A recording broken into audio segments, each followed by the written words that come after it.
추미애 장관이 최근에 이제 23일 날 대선 출마를 선언할 건데 이 여론조사에 딱 들어가니까 사실상 지금 여론조사마다 조금씩 다르긴 해요. 근데 이, 이 여권 지지층에서는 이재명, 이낙연, 추미애 이런 순서로 나오고 있는 것 같아요. 예. 그러니까 단박에 3위로 치고 올라가는 느낌이에요. 저는 2위까지 가지 않을까 싶습니다. 2위도 가능하다고. 예, 예. 특히나 그 이낙연 지지층, 이낙연 대표에 대한 지지나 정세균 대표를 지지하는 그 지지층들을 모두 다 끌어안을 수 있는, 그러니까 지금 민주당 내 대권 주자들 중에서는 가장 이렇게 폭이 넓은 후보가 아닐까 싶어요. 추미애 장관이요. 그 정월 초하루에 이명박근혜 사면과 관련된 한겨레 인터뷰를 한 게 있었어요. 2016년, 17년 당대표 때 촛불 집회의 외침이 귓가에 쟁쟁하고 그 절실한 마음은 빗바래지지 않았다고 본다. 사회 변화가 어느 정도 불가역적인 상황이라면 아마 촛불 집회에 참가했던 분들도 용서와 화해의 마음이 될 수 있을 것 같은데 아직은 개혁에 대한 저항이 훨씬 큰 상황이고 개혁의 고비고비마다 숨가쁘게 넘기 힘든 상황이다. 이러면서 사면에 반대를 한다라고 이야기를 했습니다. 네, 저는 추미애 장관이 이 공식적으로 대선 출마를 선언을 하게 되면 이재명 지사하고 가장 좋은 그 경쟁 당내 경선에서 경쟁자가 될 수 있지 않을까. 이렇게 되면 사실 선명한 경쟁이 되면서요. 민주당의 입장, 우리가 가는 길이 무엇인지가 이재명과 추미애 이렇게 가게 되면 1, 2위로 가게 되면 엄청나게 선명하면서 관심도 많이 받을 수 있다라고 생각합니다. 네. 그 추미애 장관은 내가 그 말씀드렸잖아요. 예전에 한번. 가장 저평가된 우량주에 가깝습니다. 그 추미애 장관은 윤석열 대척점으로만 설명하기엔 너무 아까운 캐릭터죠.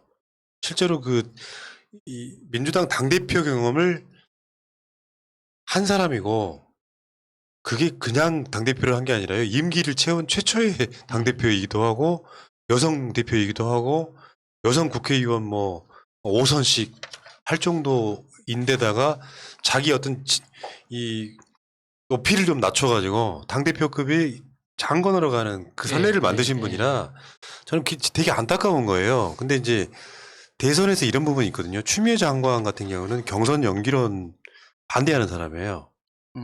전체적으로 그런 의견에 대해서. 네. 그러니까 민주당의 그 정치인들이 지금 잘못 생각하는 게 있어요. 내가 정치인들하고 인터뷰할 때마다 항상 하는 이야기이기도 합니다. 지금 주자들은요, 이재명 지사를 제외하고는 전략이 딱 두 가지여야 돼.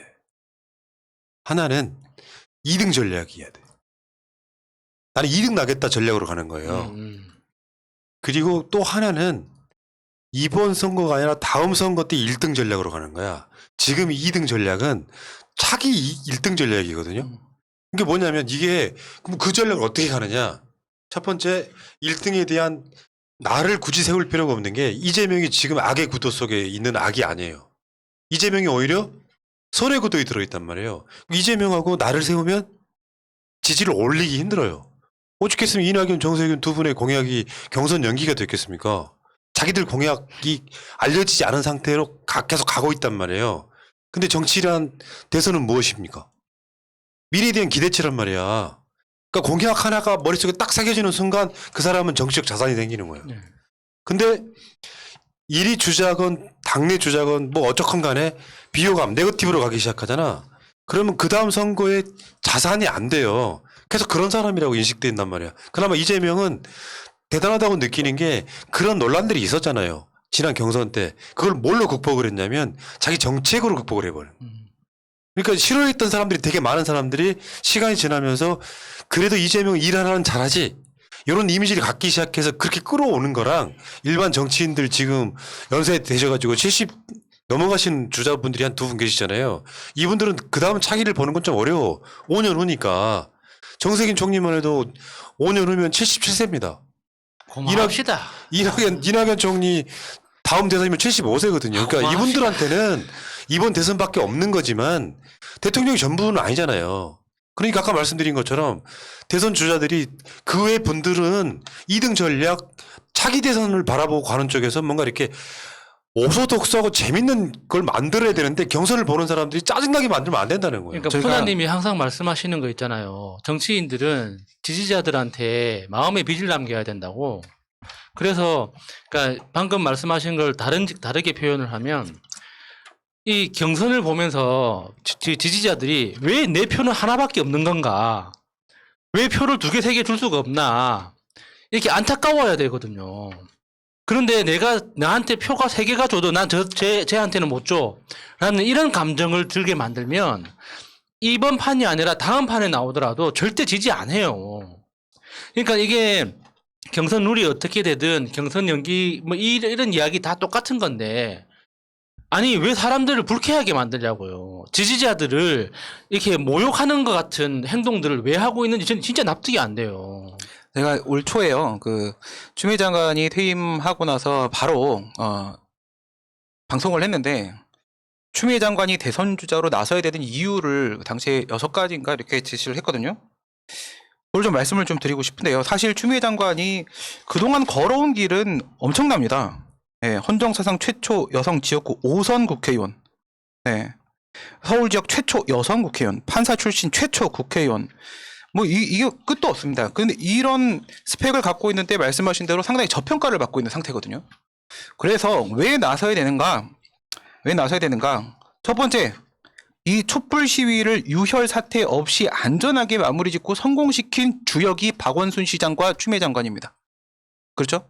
박원순 시장은 경찰로부터, 추미애 장관은 군사 쿠데타로부터 촛불 시민들을 지켰던 주역들이고요.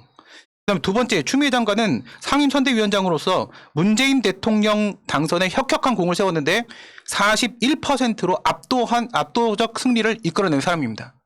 추미애 장관은 그 뒤에도요, 2018년도 지방선거에서 17개 중에 14개의 광역지자체를 우리가 승리하도록 만들었던 상임선대위원장입니다. 여기도 상임선대위원장입니다.